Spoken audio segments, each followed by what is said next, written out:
वक्फ board दुरुस्ती विधेयकाबाबत सुप्रिया सुळेंनी सरकारला एक जोरदार प्रश्न विचारलाय। ऐसा क्या हुआ है वक्फ बोर्ड में कि अभी आपको ये बिल लाना है? Sir, we object, please withdraw this bill.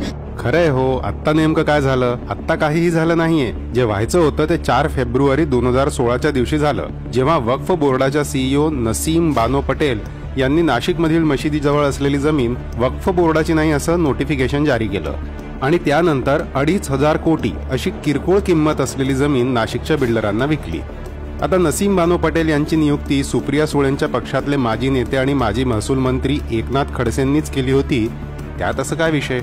हो ना, आता असं काय झालंय? बरोबर आहे, अहो घडलं ते 2003 मध्येच, जेव्हा वक्फ बोर्डाचे सदस्य मौलाना गुलाम मोहम्मद वस्तानवींनी अहमदनगर मधली 32 एकर जमीन वक्फ बोर्डाची नाही असं सांगून स्वतःच्या मालकीची करून घेतली होती। त्याच पद्धतीने नागपूरच्या झिंगाबाई टाकली भागातल्या वक्फ बोर्डाच्या जमिनीचेही फक्त 288 प्लॉट्स तर विकले होते। हेही आता थोडी 99 साली घडलं होतं। ऐसा क्या हुआ है वक्फ बोर्ड में कि अभी आपको ये बिल लाना है?